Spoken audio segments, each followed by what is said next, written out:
Welcome to AI for Good, the leading action-oriented, global and inclusive United Nations platform on AI. Organized by ITU, in partnership with 40 UN sister organizations, and co-convened with Switzerland. The goal of AI for Good is to identify practical applications of AI to advance the United Nations Sustainable Development Goals and scale those solutions for global impact. In today's session, we're counting on you to use the live video wall feature to ask questions and post comments to help create an engaging discussion. We encourage you to stay until the end to chat, connect, ask questions, and network with our distinguished panelists and world-class AI experts in the neural network.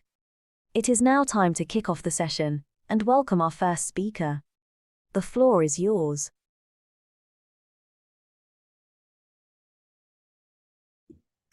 Hello, everyone, and welcome to the first episode of Women in Quantum, a Spotlight series for the United Nations Year of Quantum, developed by the ITU and supported by IBM, where we are celebrating the trailblazing women who have broken barriers and made profound contributions to the field of quantum science and technology.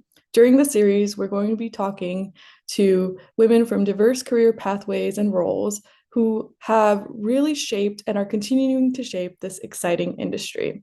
The gender disparity in STEM fields is an ongoing challenge, and quantum science is no exception.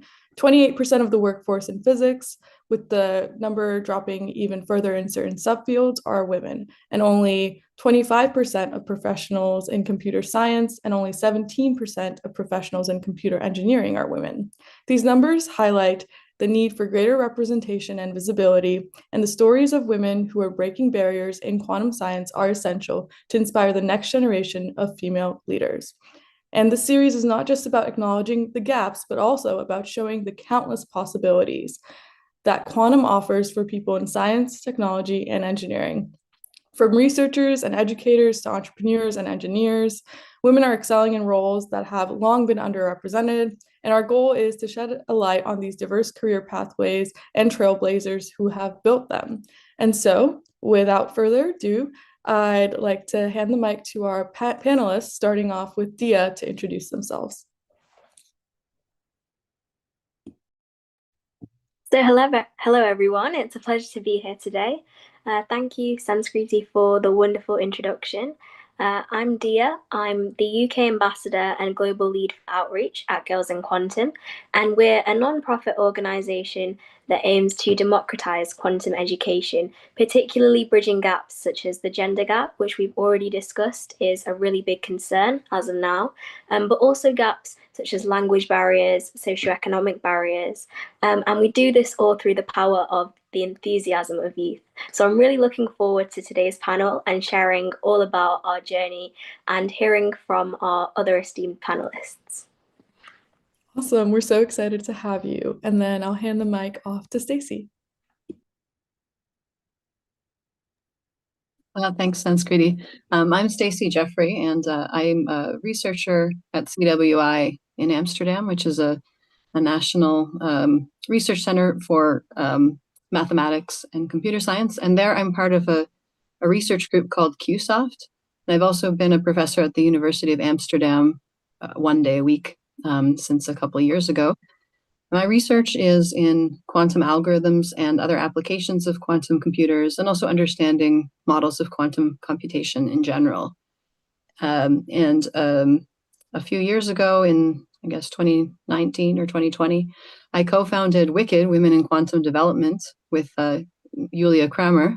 And this is a network for women who work in quantum in academia or industry or policy development in the Netherlands.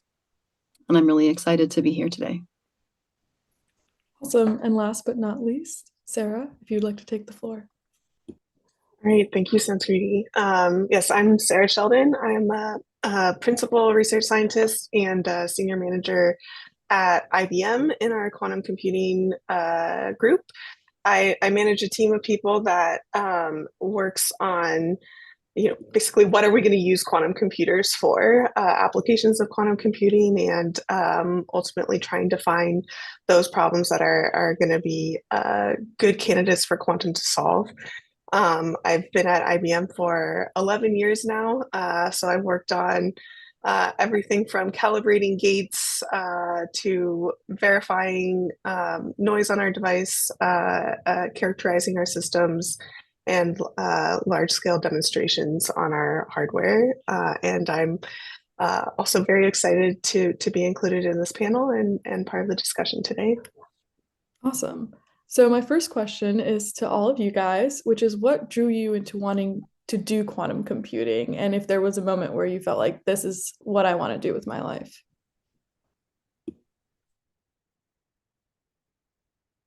Okay, maybe I can answer. Well, I studied computer science, and when I was a bachelor student, I was talking to one of my professors about which courses might be interesting, and he mentioned a few. But when he mentioned quantum computing, I thought, like, what is quantum computing? Like, I had never heard of it before. And I was studying at the University of Waterloo, which had one of the first, I think, bachelor's courses in quantum computing. And I thought, well, I mean, I don't know anything about quantum mechanics, but everything I've heard sounds really cool. And what could this possibly have to do with computing? So I already was very intrigued, but this professor mentioned a number of courses. But for that course in particular, he told me a little bit about each of the courses, and he said, the instructor of this course, Michelle Mosca, is a really good lecturer. And I thought, oh, I've never had a woman professor before. And so when I showed up for the first day of class, there was a man in front of the class, and I was like, oh, maybe the professor is not here this week or something. And eventually I realized that this was Michela Mosca, whose name had been mispronounced to me as Michelle by this professor. But I mean, okay, Michela was also an excellent instructor and convinced me that I wanted to learn more about the field. And so I eventually became his research assistant, and that led to grad school. And I have not been disappointed. It's just as interesting as it sounded that first time I heard about it. All right, I guess I'll answer next. I would say I had sort of a similar kind of important interaction during undergrad. So I double majored in physics and nuclear science and engineering.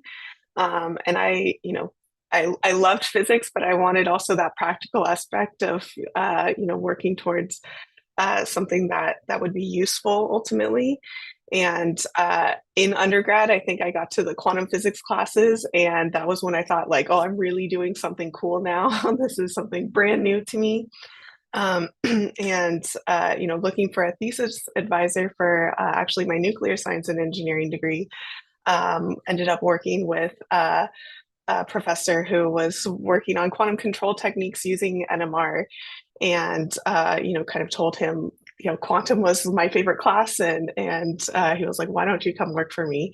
And that was David Corey, who's now at Waterloo also, and I ended up doing my PhD with him.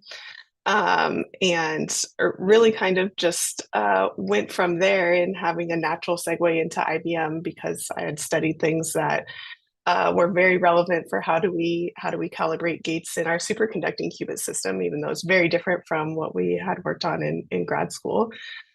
So I kind of those interests in chance encounters, and also just being part of this field that's grown over the past 10, 15, 20 years has been, really exciting as things keep evolving and getting in.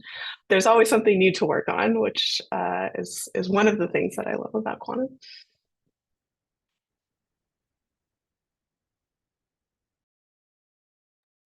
So I'll go next. I guess as the youngest person here, my experiences really echo everyone else's here. But I'm actually in my first year of undergrad. So my kind of encounters with quantum really started to emerge while I was in high school.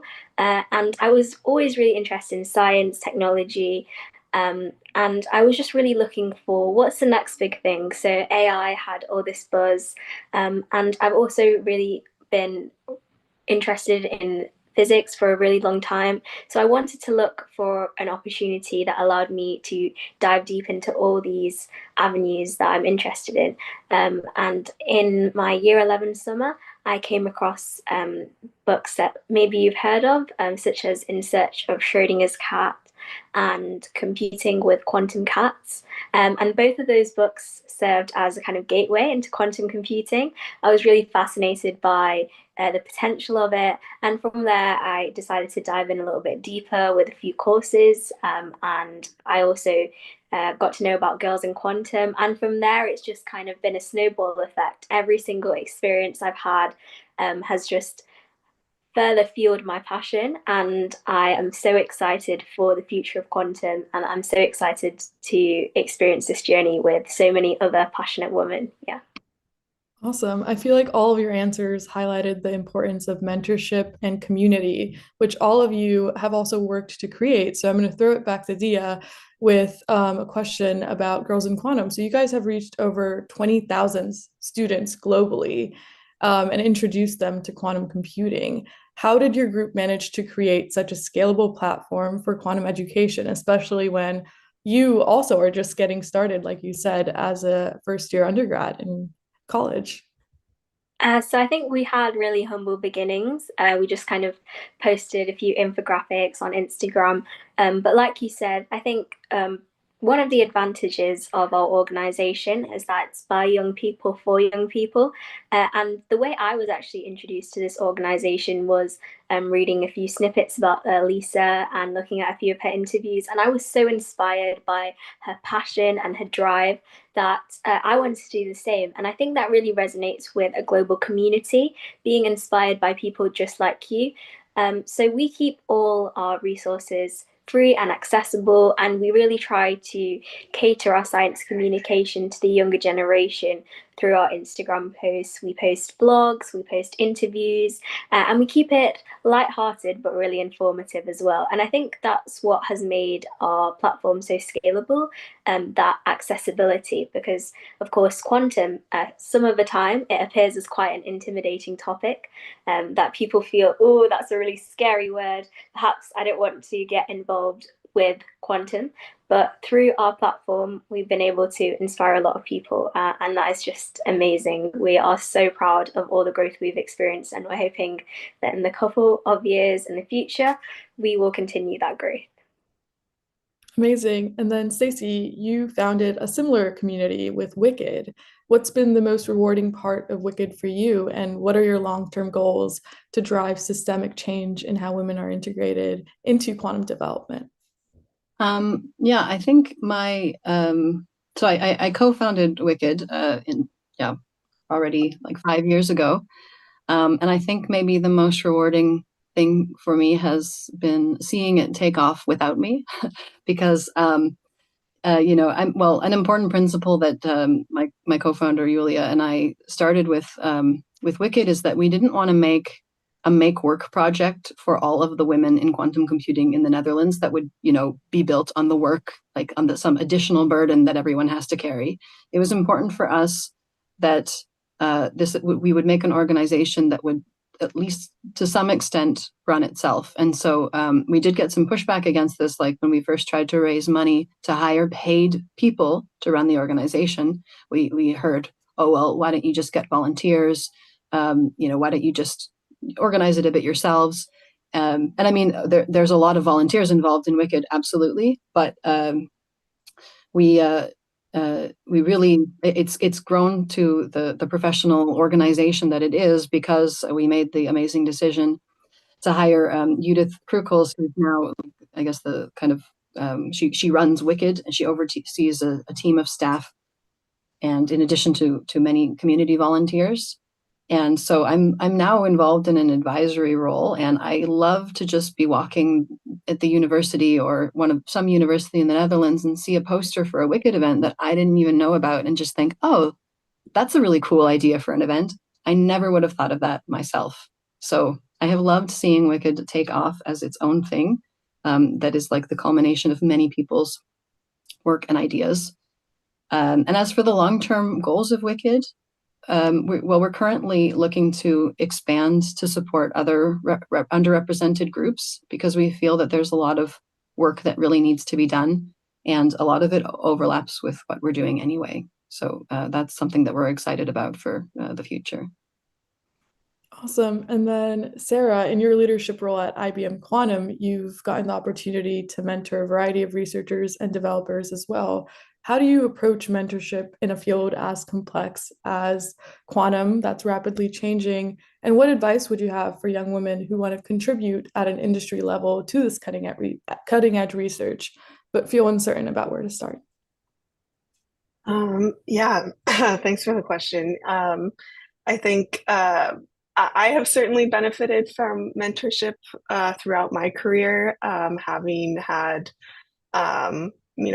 female mentors in undergrad and in grad school through internships and professors that I worked with as a TA. And having those people to talk to, and also to just get career guidance and support in general has been incredibly valuable to me. And mentorship continues to be something important for me working with my team, and it's I think it's a fundamental piece of kind of growing our community, growing our technical researchers and future leaders of the field. And there's so many ways that there's so many shapes that mentorship can take, I think, whether it's through working with an intern through kind of a formal internship program, working with more junior researchers on the team, or even just connecting with people at conferences and various other interactions where it's maybe not a dedicated time, but you have these conversations. And a lot of the time I find mentorship to be a very organic process of when do people kind of meet each other and have the right kind of background to have that sort of mentor-mentee relationship. Of course, there are a lot of formal opportunities as well. Like I said, we have a formal internship process at IBM, and a number of other quantum companies, universities, et cetera, all have those kinds of things. And I think for people getting into quantum, today there are really a lot of resources for getting involved. Of course, Dia and Stacy have mentioned programs for women in quantum. But there's also, just for learning about quantum, there are a lot of opportunities, from I know at IBM we put out a lot of information on our YouTube channel and online on kind of tutorials of how to use quantum computers, what are quantum algorithms. There's a lot of resources like that out there, as well as specific challenges in summer schools, and kind of you can start from more bite-sized pieces and get into more and more in-depth kind of entry points in terms of learning at your own pace, or learning as part of a team, and then ultimately thinking about, is this something that you want to do in school or beyond. I think there's just seek out those resources. There's a ton available today for getting involved. Awesome. No, I love what all of you mentioned, which was going out there, seeing what's available, and knowing that you're not alone in the journey. I remember my first ever computer engineering class in undergrad. It was 150 students, and I was the only girl, and I felt so left out. And so all of the work that you guys are doing is so commendable in sort of sharing your story and highlighting your journey.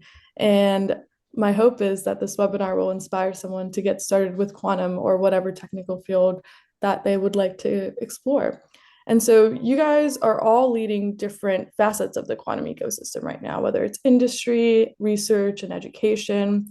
What do you think is the most significant systemic barrier to entry for women in quantum, and what actions can be taken to break it down? both from an institutional and cultural level.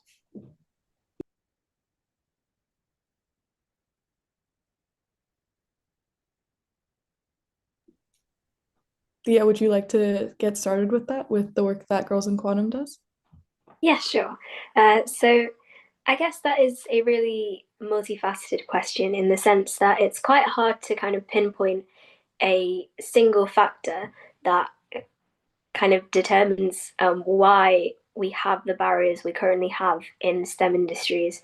But I certainly feel that current trends do really influence our future generation, because when you look to role models, when you look to current statistics, you just mentioned an anecdote which I think is really powerful. When you look to what's already there, you can't really find role models for yourself, and that can be a really intimidating space to enter for a lot of people, because you want to be in a place where you feel welcome, where you see people like you, and I think that currently that would probably be our most significant barrier as women in quantum. But there is a lot of progress being made through organizations such as Wicked, such as Girls in Quantum. And I think as well, sometimes, although it is very difficult, it's really important to take that leap of faith and be the first person in the room, just like yourself. And I think that's really the best thing that we can do, building those strong communities and continuing the way we do, because we're really making positive progress.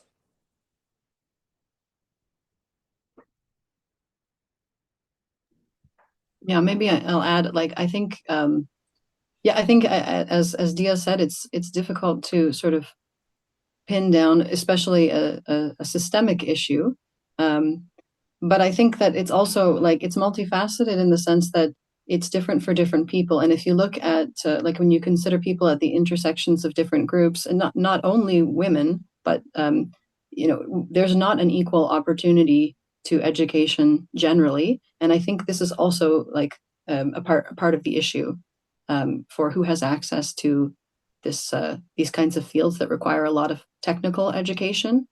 And I mean, I think the other thing is like we probably have to start making change at quite an early level of education, because if you look at, like, for example, Wicked is mostly targeted at people who are at keeping people in the field who have already chosen to study or pursue a career in quantum. And already by that point, the numbers are so low.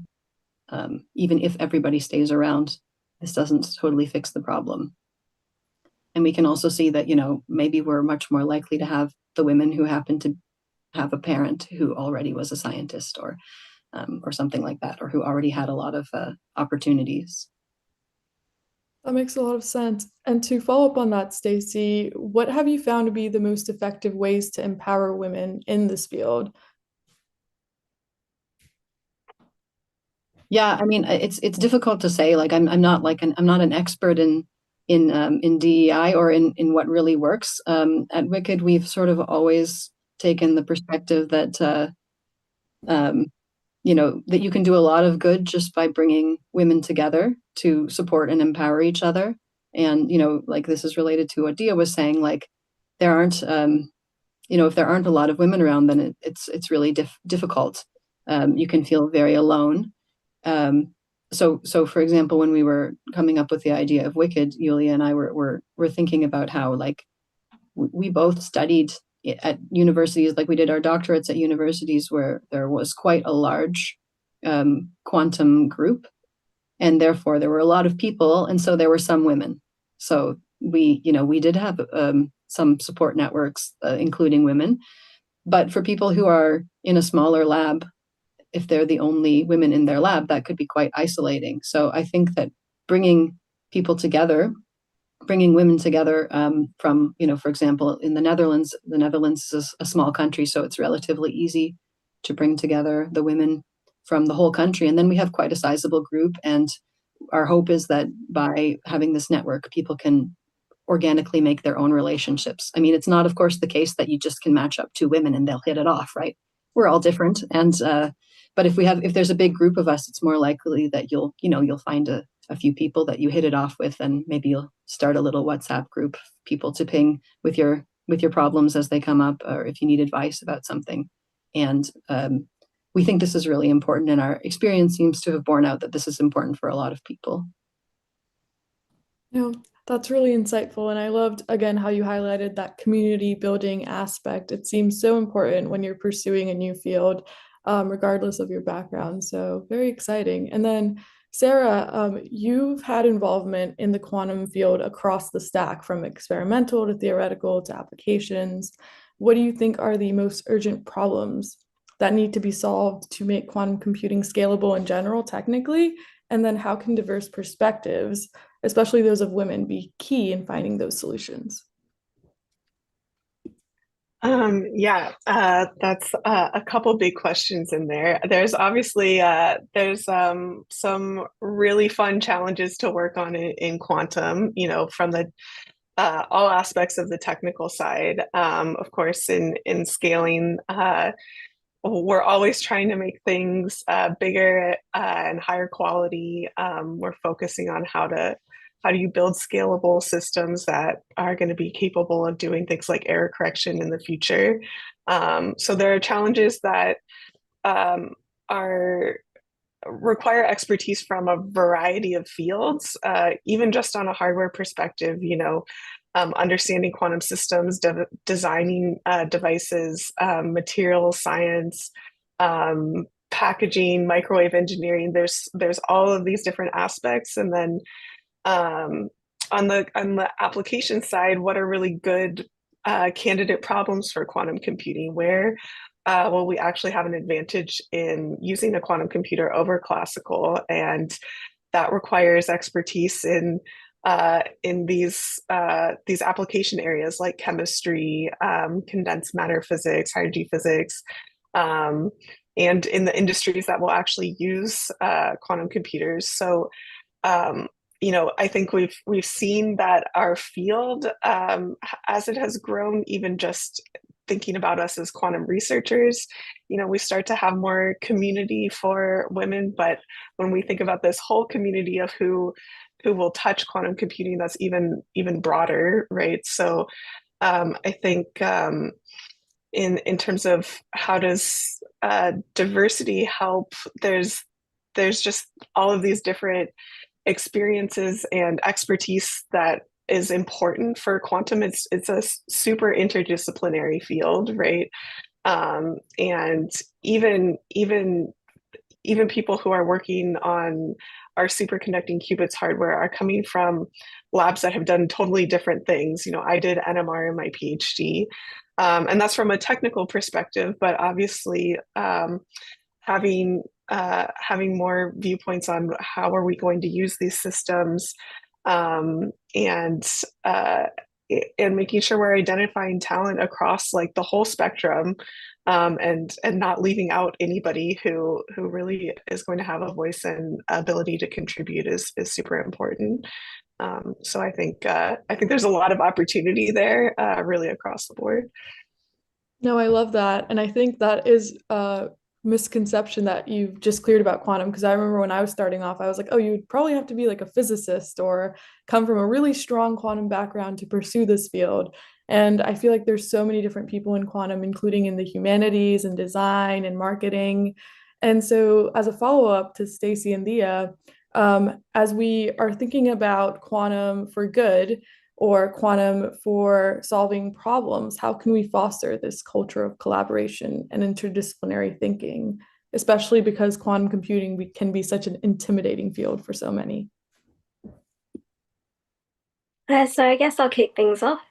Like you said, I think the key to collaboration is just kind of understanding that all our key stakeholders need to work together. So be that industry, academia, policymakers, nonprofit organizations, the wider public. There needs to be a really strong understanding between all of them.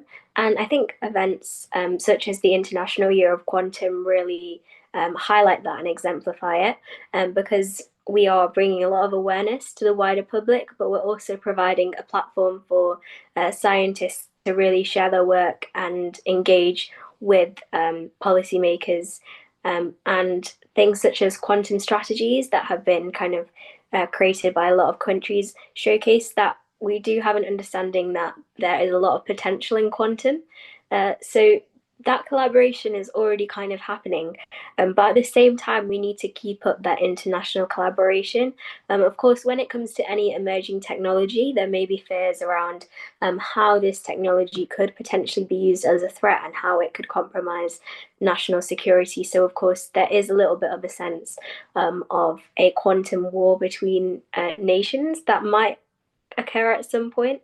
But I think because quantum is really in its early stages, and there is so much value from international collaboration, we really need to advocate for that. And at the same time, ensure that policymakers are really evaluating quantum from different perspectives. So, be that the ethical perspectives of how that technology might be used in the future, the diversity perspectives that we're discussing today, and also the environmental perspectives, because, of course, quantum in general is quite a energy intensive technology. So we need to think about the sustainability of quantum as well in the long term. Yeah.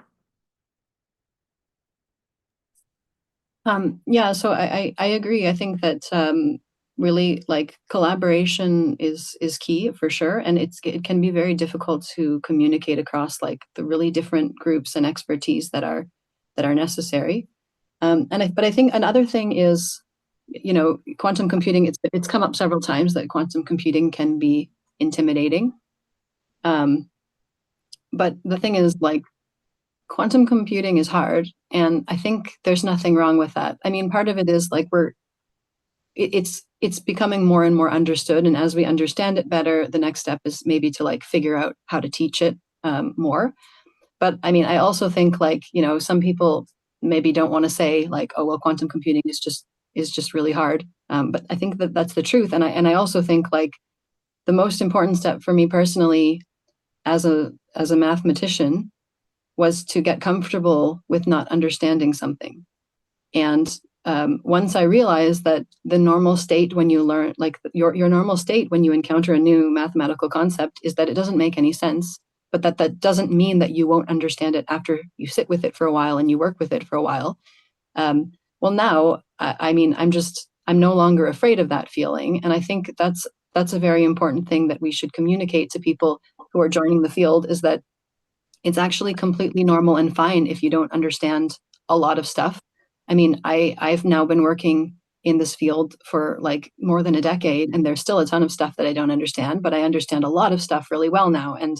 And so I think getting used to this feeling is very important. And I think maybe what we who are in the field can do is maybe we could be a little bit careful about how we interact with newcomers to the field. So, you know, as a scientist, like one of your very important roles is you're a gatekeeper. And that's actually really important. That's a really important part of the scientific process, is that you gatekeep ideas and you gatekeep articles. I mean, you're literally, when you're reviewing an article, you're literally gatekeeping. This is super important, and we can't get rid of this, but we should make sure that we're never gatekeeping people, that we're never sort of extending this to think that people from a certain background have nothing useful to say, or, you know, you come back when you have a PhD and then we'll talk, or something like this. So I think that's also an important thing for us to keep in mind. Awesome. And then Sarah, from an industry perspective, what are your insights on fostering this interdisciplinary collaboration? Yeah, I think I agree with a lot of what Stacy has said. I think there's obviously a lot of education in terms of uh, getting used to quantum, understanding where can you contribute with quantum. You know, we work with both people who are part of IBM Quantum and, you know, our external research collaborations who are not, you know, trained as quantum researchers in the sense of having a PhD specifically in an area associated with quantum. You know, we have a lot of software developers coming from different backgrounds, and this is super important for having software that's going to work well and be performant for running experiments. But it does require kind of learning what are the needs for quantum, and even people, IBM has a long history of in semiconductor technologies, and we have a lot of people with that expertise now working on our quantum chips, but it's different requirements than classical chips. So there is that learning, and that interdisciplinary work is super important for having all of those pieces of expertise come together. And now as we think about what are we going to use a quantum computer for, being able to, we sometimes work with people as quantum experts, and people bring in their subject matter expertise from different areas, and being able to learn how to speak the same language is very important. So sometimes that's easier if we're talking with, a condensed matter physicist, but even an area like chemistry, we have kind of different terminology for the same things sometimes, and just having people work together for a while, and get to understand each other's language and what's important for them, and even something like chemistry, where we think like, oh, surely quantum is going to be important for chemistry. There's all these things that we're going to study, but having that expertise from the chemist is super important, because they're going to tell us like, oh, these problems that you've been thinking about, actually, we have pretty good classical solutions for. So let's think about these other things that we don't have good solutions for. So those conversations are very important, and that learning to speak each other's languages is very important. No, I love that, learning to speak each other's languages. And so I think we're almost at time. So I wanted to ask all of you one last question, which is, if you could tell yourself a piece of advice from when you were just starting quantum, what would you say to the past version of yourself? Kind of a cliche question, I know, but yeah, Dia, would you like to get started? So I guess I would probably say two things, cheating a little bit. But the first one would be to always stay curious. And I think that has been said time and time again this year and just in general. But that curiosity, that desire to learn is probably the most important trait you can have as a scientist. And it really drives innovation. So keeping up with anything possible, just staying on top of new innovation, staying on top of new technologies. That curiosity is key to that. And the other thing I would probably say is take risks. So I think, especially as women, we're certainly less prone to take risks. We are very careful. I guess a statistic that I found quite interesting is that when people apply to jobs, women are a lot less likely to apply to a job unless they perfectly fit a job description. And I think that kind of translates to other parts of our lives potentially. But sometimes it is so valuable to take a risk and to take a chance at an opportunity that you think perhaps, oh, I'm not sure if that would work out too well. Like even today, I was invited to this panel on quite a short notice, but I really enjoyed this panel and I've learned so much. So having that opportunity was absolutely wonderful, and that can translate to so many parts of our lives. So thank you so much, Sanskriti, for the invitation today. And thank you to Stacey, Sarah, all the team behind the scenes for organising this wonderful panel.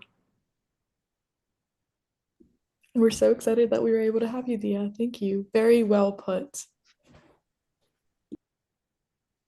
All right, I guess I can give my former self advice. I think I would actually say a lot of the same things. I think embracing challenge has been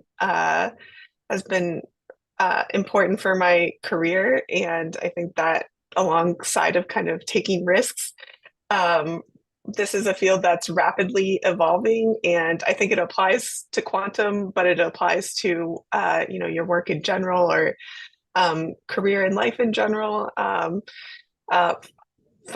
embracing new challenges and taking on new opportunities, even if it is intimidating. I think you learn so much from those opportunities, and really those are what help you grow. And so I think that's a huge point. I think also one thing that um, we've talked a lot about community as well. And I think that's maybe one thing I wouldn't have thought about so much early in my career, about the need for community and support, and kind of actively seeking out mentors. And I've seen how important that is for, when you are taking on a new challenge, to have people that you can go to and who will support you and give you advice. So I think seeking out that community, or being the person who's building the community, like the people on this panel are, I think that's another thing that I would really encourage. Yeah, I guess, I mean, as I've already said, I think like a very important thing, that I probably took too long to learn, is that this not understanding or being confused is a completely normal step on the journey towards understanding. And it doesn't mean anything about your future potential to understand. And maybe, it seems very obvious, but don't compare yourself to people with way more experience. Well, okay, don't compare yourself to people generally. That's the thief of joy. But, but especially, like, give yourself some grace as you're learning a new topic.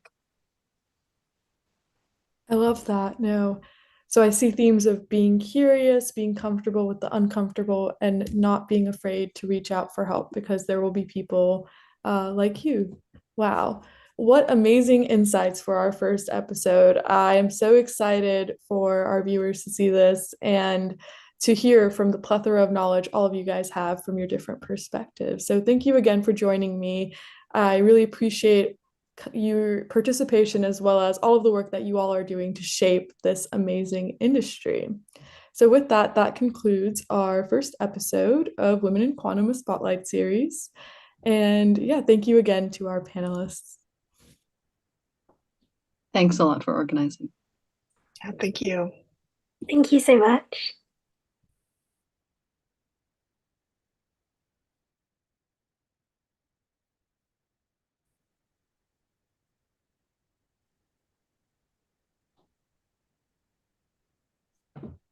Thank you for participating in today's AI for Good session. We hope you've learned something new, innovative, and engaging in today's event. We now encourage you to continue the conversation on the live video wall in the neural network. Here you can ask questions, like and comment, share links, complete the poll, connect with interesting profiles, or speak one-on-one using the chat and video function. We invite you to explore the lobby, try the smart matching quiz, visit the virtual exhibits, poster boards, the eShop, and build your personalized AI for Good program. Let's shape the future of AI for Good.